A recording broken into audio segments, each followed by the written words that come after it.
Great. Hello, everyone. Welcome to Season 2, Episode 10 of the No Code Podcast. Glad to have everybody back on board. It's been a couple weeks now since my last show, so excited to get started today.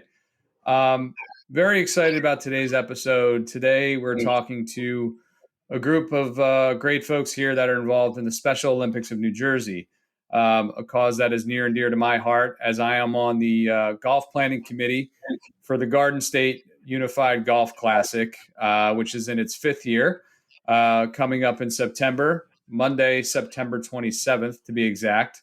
When I share this episode out, we're going to make sure we promote that. But to anybody listening, if you're a golfer, if you're interested in supporting great causes, Special Olympics in New Jersey, Garden State Unified Golf Classic, Monday, September 27th at Tavistock Country Club.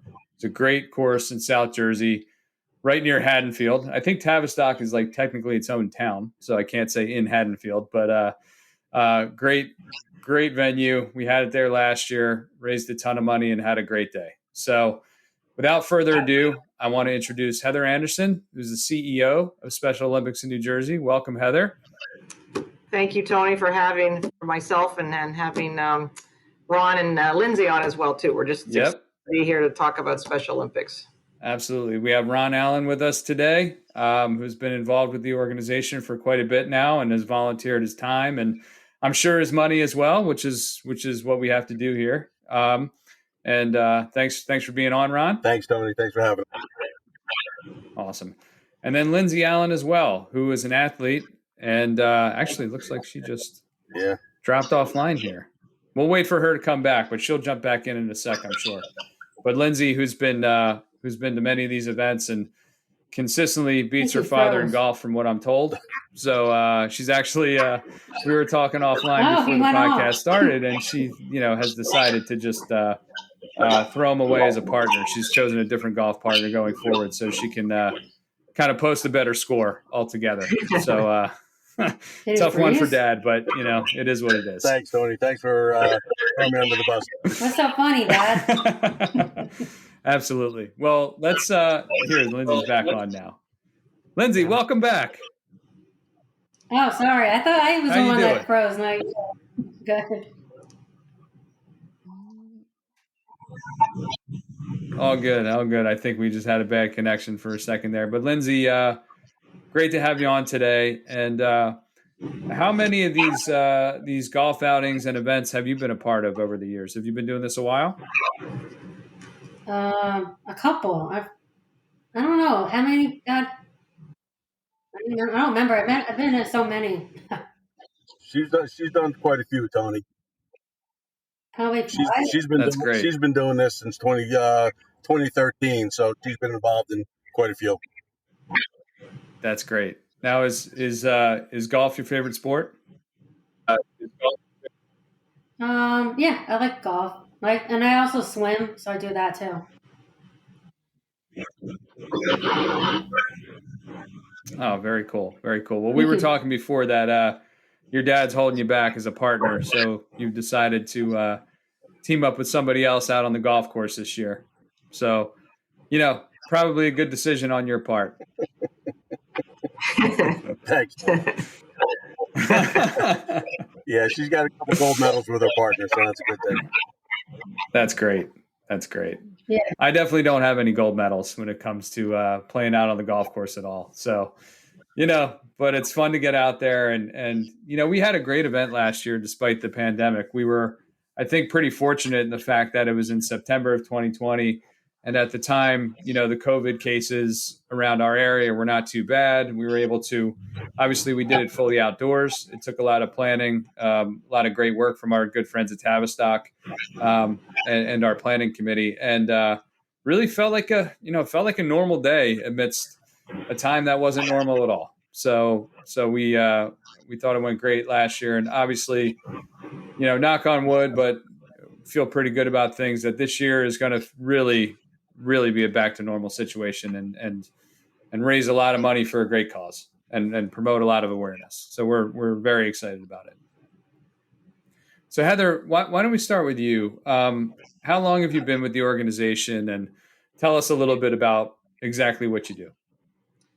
Sure. So I've been in this role, the honor to be the president and CEO in this role for almost 6 years, but I've really been part of the Special Olympic movement as a career, as a job for about 25 years. And then I have a brother who, in his younger days was a Special Olympics athlete, did a lot of swimming and things like that. So I always say it's kind of been the fabric of my life, really, from a very young age in terms of, supporting and empowering individuals with intellectual disabilities to do their best. And what better organization to showcase their abilities and accomplishments than Special Olympics. So it's been a great career for me, a great ride, and it's just an honor to be part of it and to support Lindsay and her 26,000 fellow athletes across New Jersey in normal times. And right now, obviously, challenges with the pandemic, but we feel like we're on our way back. And that's why this tournament in September is so important to the organization, just to help support with funding and then also the awareness so our athletes can get back out there doing what they do best. Yeah, and that's what it's all about. And certainly the event this past year was without any of the athletes, which is really a shame, to not have them out there and participating and whether they're out playing or helping with the event setup in terms of whether it's putting contest or registration and helping check people in. It was a shame not to have the athletes there in 2020, but we look forward to having them back this year for sure.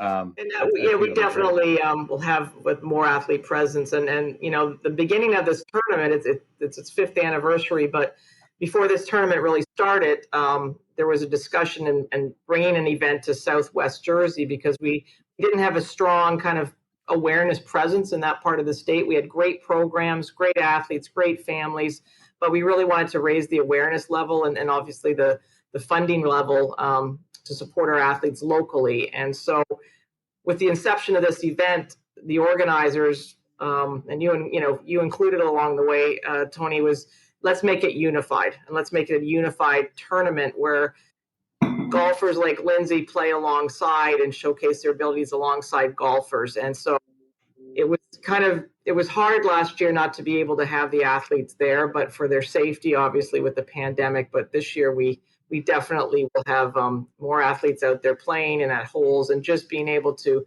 interact and socialize and talk to the golfers and let them get to know them, because that's the great thing about our athletes is their personalities and their stories. And the Allen story is a great one, and we have so many of them that I just think that's so important that we start to get back out there and talk about it. Yeah, I couldn't agree more, and certainly appreciate it taking place in Southern New Jersey, which when you talk about some state organizations within New Jersey, it's a lot of it, the population density tends to be up around, North Jersey, whether it's, Newark area, Parsippany, Bergen County, whatever it may be. And so many of those organizations tend to focus their efforts there. And obviously being a Southern New Jersey guy myself, living here in Medford, it's great to see such a first-class organization that's so important have their annual golf event in South Jersey. And it is a great location, pretty accessible to Central Jersey and even places up north. And certainly, crossing the river over into Philadelphia and the neighboring suburbs, we certainly get a lot of participation from companies and individuals over on that side too. So it's tremendous to have it here in South Jersey. It's an honor, really. I'm glad that's the way it goes. Yeah, it is. So we're just, we're happy to be there, and the course is fantastic, and yeah. A lot of, it's very intriguing for golfers to want to play there, and then even Laurel Creek, where it started, was a great course, and so we're just fortunate that we've got great partners and courses in that area that want to support the organization, and we look forward to a bright future with tournament for years to come. So. Absolutely. So let's talk about the Allen story that you mentioned, Ron. What drove you and your family to get involved? How long have you been involved in the program and supporting Lindsay? But also, I know you're very active in the overall organization as a whole. Well, Lindsay's been involved Special Olympics for a long time. She started out swimming. And Lindsay, I don't even remember what year you started. It's got to be feels like a very long time. But she got involved in golf back in 2012, 2013, where she wanted to, and I'm blessed to get out and play golf with me a little bit. So once we found out that there was unified golf, it was a great opportunity for us to jump in, and we started in the program. Really, in our area, I think it had only been involved. The team was only formed for maybe a year or two, maybe 2 to 3 years, and so as we joined in the year before we had the nationals in New Jersey. So we got involved with that, and I was her partner, and I was also an assistant coach to Ray, and helped out with that. And we've been growing ever since, and been a great opportunity. And with Lindsay, playing in a fair amount of tournaments and being by her side on a couple of them, you can't ask for a better father-daughter outing type thing. And meeting so many people and playing with so many other athletes throughout the state. And then, in the nationals, you meet people all over the place. I mean, it's just such a great opportunity for all the athletes. And then we played down at Laurel Creek there a couple of years ago, and we just had a fantastic time. Oh, that's great. That's great to hear. You guys have been so committed to this over the years, and Lindsay, I'm sure you've really enjoyed your time going out there and playing as well. And what's the best what's the best part of your golf game? Is it driving? Is it putting? Is it the long irons? What's your strong suit there? Probably my irons, not my driving. Well, I'm putting, not. say? Like I'm better at putting, but it's more my short irons. game Okay, than my yeah. long game. Use the irons, not the driving with the driver. That's where the driver's the hard one. Well, the money's made in the short game, so you're on the. Yeah, I agree. Never hit the driver. I slice so badly sometimes it goes almost backwards. Don't ask. You can't slice it bad. Well, that's great. In the trees, and I always have to get them out.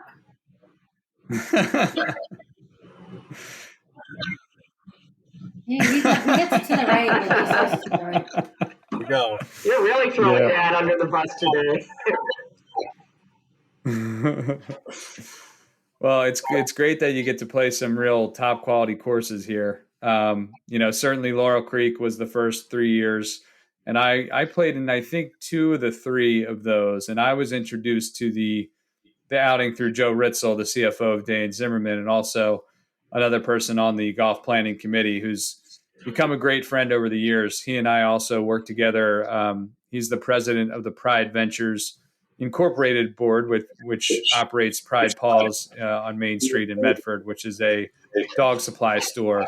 And my wife and I, we have a consulting company called Lightning Financial, and it's more kind of a side gig that we have separate of the 9 to 5. But we did a consulting project for him, and that wound up with me being on his board for Pride Ventures, and then he asked me onto the committee for Special Olympics a couple years ago. So it's been really great to be a part of that.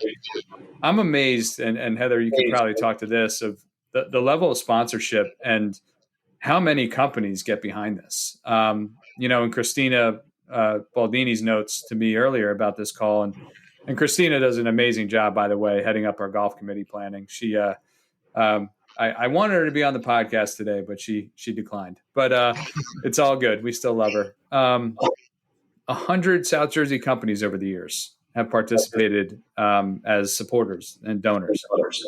That's unbelievable. I mean, that's really impressive to see the business community get behind all this.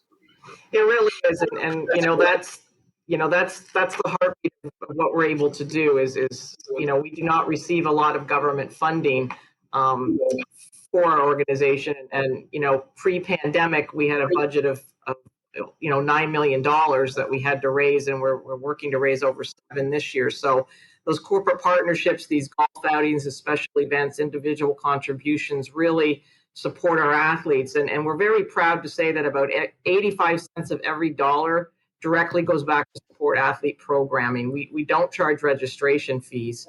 So it's really important, that we have the support of the New Jersey community. And again, that's why going back to having an event in Southwest Jersey just made sense for us. And I think it's just great to get to know individuals like yourself, Tony, some of the other committee members now that have joined us. And then we have great corporate partners that, the TD Banks of the world. Rob Curley's sharing the committee. Yep. They're a huge partner of ours, South Jersey company, Day and Zimmerman, people like yourselves, Greg Matteo, your colleague, all board of ours that really believe in South Jersey and want us to have a presence. But, we have so many great corporate partners, and, they're part of our family. We talk about Special Olympics being a family. And when Ron talked about the USA Games, the national games being here, and Lindsay getting to meet athletes from across the country, and that's just what it's about. It's the idea of being able to be out and meeting people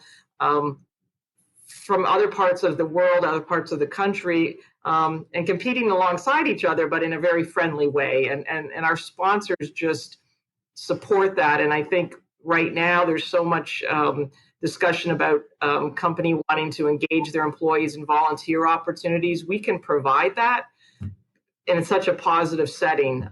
We always say you come once and you're hooked. And I think I think that's really true. And that's why, I'm so excited to get back out doing what we do best and have in-person opportunities for our athletes, because we can really showcase, the great things that this population can, do in your community and benefit society. And that's just so important to this mission.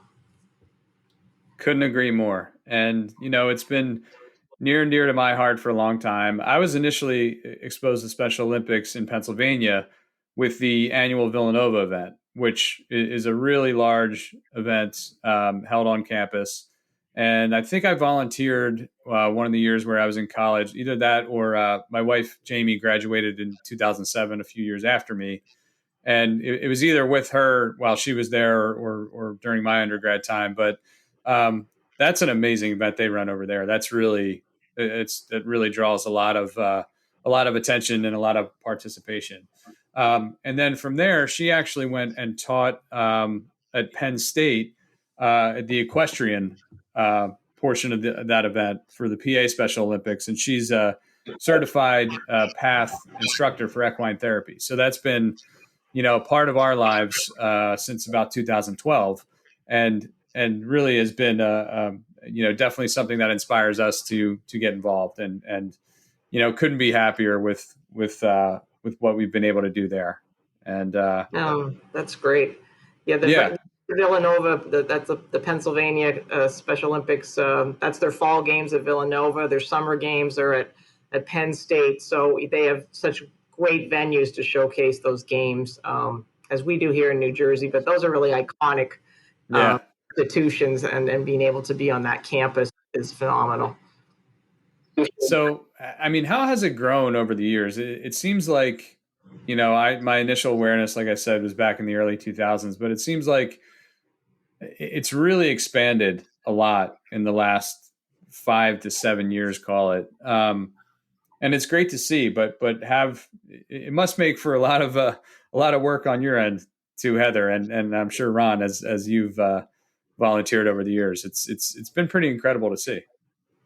Yeah, it has grown, and I think we're an inclusive organization, and I think we've added pieces over the years, not only in New Jersey but around the country and across the globe, such as the Young Athlete Program, which is young athletes starting at age 2 and their families, getting involved with Special Olympics at an early age, and getting them, meeting other family members, meeting other athletes, and getting them involved in the fabric of the organization. So when they hit that 8-9-year-old age, when they could go start to train in swimming or, track and field or something like that, they're part of the family already in the organization.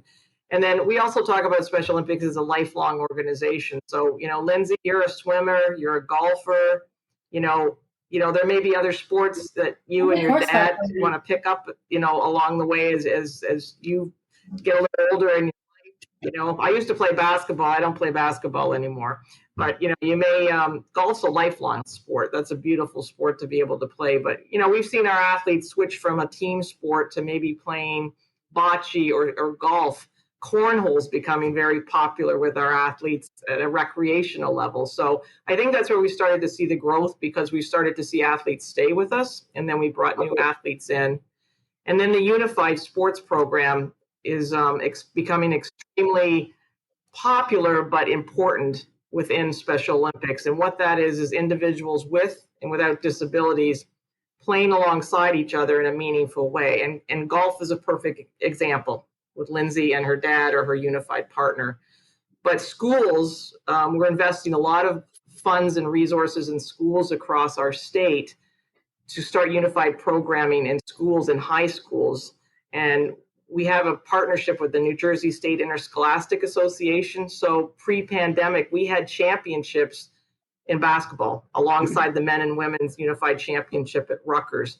We're doing that in track and field. We're going to start doing that again, some of in bowling and things like that. So, and what we're finding, Tony, is that it not only benefits the athlete or the student with a disability in the schools, but it's changing attitudes and shaping attitudes of traditional students and being more acceptable and respectful and decreasing bullying in hallways, because they're becoming peers. And I think that's something we've seen it. We've hired students that have changed their major in college because of unified sports.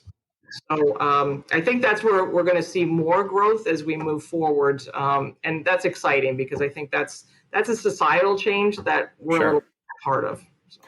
And what better than sports to kind of facilitate that unity? Because at the end of the day, there's not that much difference between human beings, whether it's based on, race or religion or level of abilities, or we're all people. And especially sports is, if you can play, you can play. And it doesn't matter what your background is or whatever it may be. It's the ultimate, they call it leveling the playing field.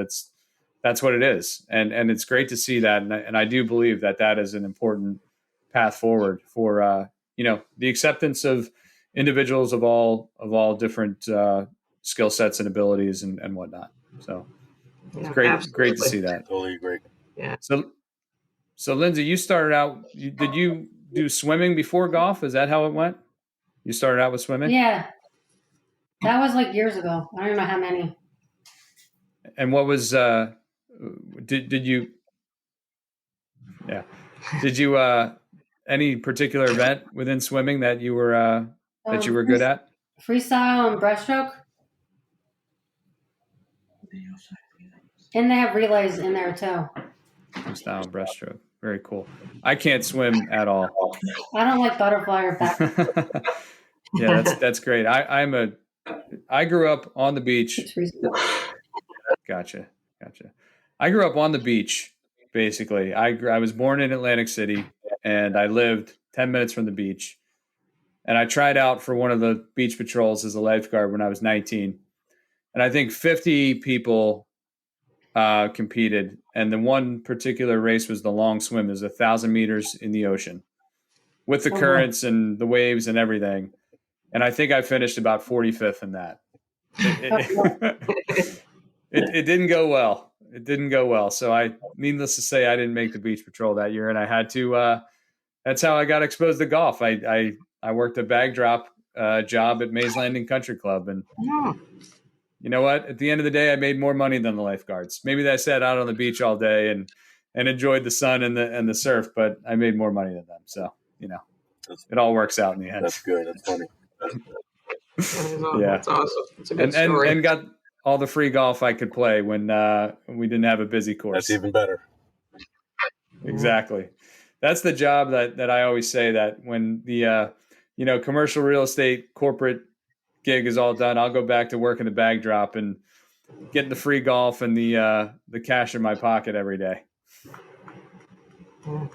So speaking of the financials, when I joined the golf planning committee, I was really amazed to see that the amount of money we raise each year for this event. And like you said, Heather, 85 cents on the dollar goes back to the program. Well, everything goes back to the program, but in actually, benefiting the participants and the athletes. So I have a stat here from Christina. In the last 4 years, $293,000 of net proceeds were raised from these events, which is amazing. It's phenomenal for a new event. I mean, it's just 5 years, in the making, and last year raised the most, and we were in the middle of COVID, which is so just an incredible accomplishment for everybody and for the committee for sure, just to be able to support the organization. So it's great. Yeah, we have some big hitters in the group, as you mentioned, the Rob Curleys and the Joe Ritzels of the world. Jason Wolf from Wolf Commercial Real Estate just joined. My good friend Matt Blank at Friedman LLP, who's one of the best business development guys around. And they do an awesome job of going out and recruiting sponsors. But part of the reason for this podcast is that we're here in May, and we're certainly not to our target yet. So we want to get the word out about the September 27th event at Tavistock. And, we want to make sure we get a great group of golfers out there, whether it's foursomes or twosomes or individuals. We have a variety of packages, but our goal this year is to surpass last year's net proceeds of $85,000. So, there's still room for sure to get in. So as we share this out there, we're going to let everybody know. And this year, I hope I'm not giving away too much or committing us to more than we can do, but it sounds like we're going to be able to do a morning and an afternoon, basically two different shotgun groups to go out and play. So we have more capacity to go out there and recruit more companies to buy foursomes and get their people out there. And so we definitely want everybody to know that this year we're going even bigger than 2020. And it is, it is a tremendous networking opportunity too, in addition to the cause, for companies to go out and sponsor a foursome or come out to the event. I mean, it really is a who's who of South Jersey and Philadelphia business when you are at, especially after the round is over and we're out on the patio, or maybe it'll be inside this year, or a little bit of both, where, you're rubbing elbows with CEOs and CFOs of major banks and companies in all sorts of industries. So like there's a lot of power there for, not only contributing to an amazing cause, but for meeting people and networking and business development. Absolutely. And as you mentioned, Christina Baldini, she's great, and she's great. Amazing. Been with the organization for many years and a great event director. But she shared with me, there's definitely still room in the tournament, for foursomes and certainly sponsorships, and the opportunity to have a morning shotgun if we have a full course like we did last year. But to your point, Tony, I mean, it's a great networking opportunity. It's a great opportunity to do some business while you're actually enjoying work, playing golf. Beautiful course, and being able to enjoy the amenities at Tavistock, and then supporting a phenomenal mission that will benefit athletes like Lindsay in South Jersey as well as across the state. So I think it's a win-win. It's a great day. It is, yeah. I mean, there's nothing wrong with combining the two. I mean, that's really how you get the most out of it. So, we're all there for the athletes. We're all there for Special Olympics in New Jersey, but as a fringe benefit, maybe there's some deals that get done out there. You never know. I know I'm definitely inviting some clients or prospects to round out my foursome for sure. So, it's fantastic.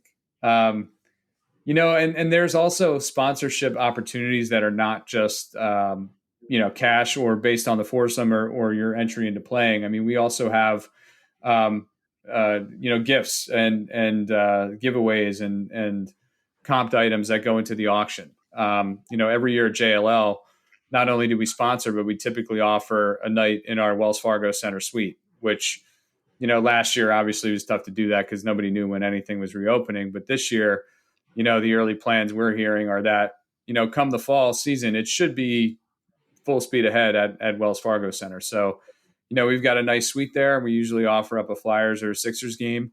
So those kind of things too, if you're listening and or watching on YouTube and you're thinking about getting involved this year, that's a way to get involved too, is to put a giveaway into our auction, which is always great,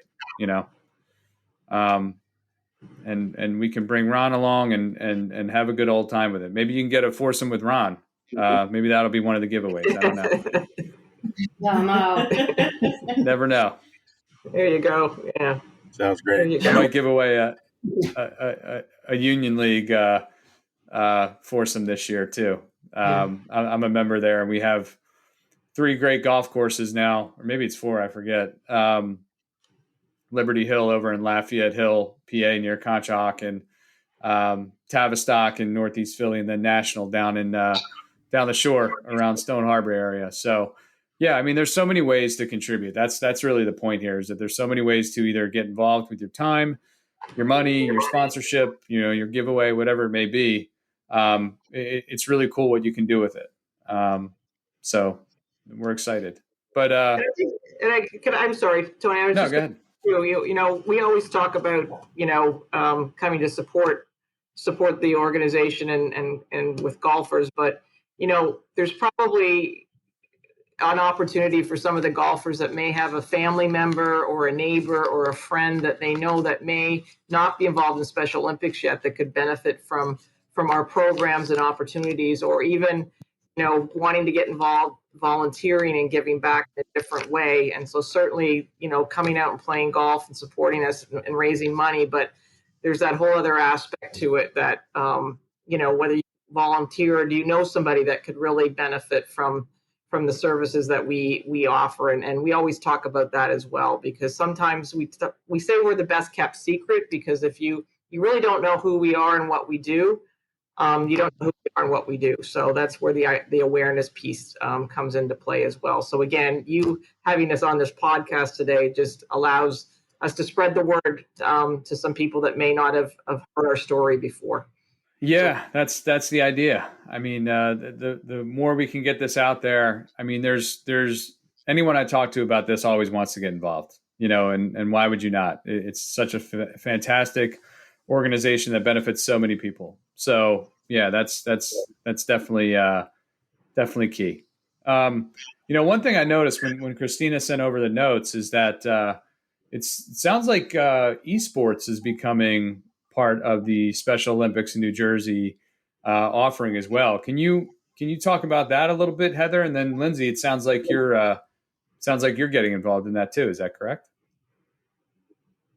No, I haven't done esports. Lindsay, are you doing esports? I do others. You doing some rock? No, you're maybe, thinking yeah, about it, maybe. Sure. So I will try. This is new territory for me, esports. Yeah. But we did start to offer during the pandemic, really at a school level and some of the community level, just to keep connectivity between our athletes and even our unified partners, and giving them something to connect with online. And they're very good at it, and they're kind of excited about it. And we've got leagues going on, and we're doing some testing and piloting of programs. So, I think as we move forward, it will continue to be part of our footprint. We're just kind of exploring right now, and I'm trying to understand it. It's great to hear our athletes know more about Rocket League and some of these things than I do, but it's good. I'm always up for a challenge and want to learn new things. So, yeah, I'm not the guy to talk to about it either, but I actually have my dad and my brother both work for Bally's, which remember the Bally's in Atlantic City? They just acquired that property and then converted their whole brand into Bally's across their 15 casinos or so.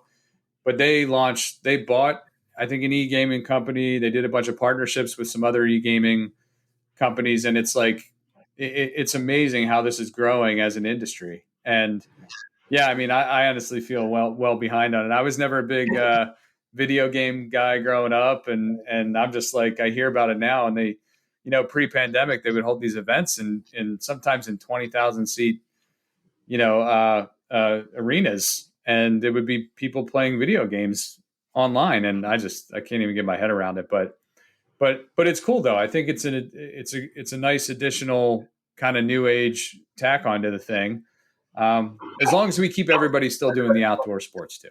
Let's not have everybody just behind their computers doing esports. But it's really interesting to see it being incorporated, and I think it makes a lot of sense too. Well, especially during the pandemic, because again, not being able to any of us being able to go out and acting and playing sports or doing things that we wanted to do. But for our athletes, again, the isolation and not being able to be with their friends or their routine or their day programs. I mean, some of our athletes are frontline workers working at ShopRite and Wawa, and then we've got athletes that go to their day programs. So it allowed that connectivity, and I think, and that's where we're learning from this pandemic that not all of the population that we've served can get to everything. So this is another way online, whether it's Zoom or something that they can do fitness, they can do training. Their coach can help them through things, even if they're not together in the same spot at the same time. And I think that'll move forward after this. So that's kind of where I think that esports area fits into as we move forward. Very interesting. Yeah, very interesting indeed. Well, I think that's about all I had today, and hopefully this has been good for everybody that's thinking about getting involved. Anybody that's thinking about sponsoring. Again, Monday, September 27th, Tavistock Country Club, the Garden State Unified Golf Classic. This is the 5th year. We're looking to raise a lot of money this year. We're looking to get a lot of people involved, and have the athletes back, which is, I think, the biggest thing this year. The biggest area of excitement is getting the athletes back out there, and really looking forward to continuing to be involved with the planning committee. And it was great talking to you guys today. Really enjoyed it. Oh, thank you, Tony. Thank you. It's a pleasure to be on the show, and Lindsay and Ron, thank you for joining us, and and thank you, for joining the committee and helping us, support this event. So look forward to seeing you in September. Definitely. Hey, Lindsay, by the way, I love your background there. My wife loves sunflowers. It's her absolute favorite. So after seeing that today, I might have to go run and get her some today. Put it in the vase out on the table. Tony, thank you so much for having us. It's you got it, Ron. No, you're gonna have a great venue down there, and with all the hard work you guys put in, the athletes benefit from it, but so do the volunteers, and so do all the sponsors, because they see the fruit of their labors when the athletes come down and show their skills. So, and that's all because of everybody putting the time and the effort in. So, thank you so much. Yeah, thank you. Absolutely, Ron. I appreciate it. Heather, Ron, Lindsay, it's been real. Thank you so much, and we'll talk to everybody soon. Thanks everybody out there for listening. All right, thank you. Thanks. Take care.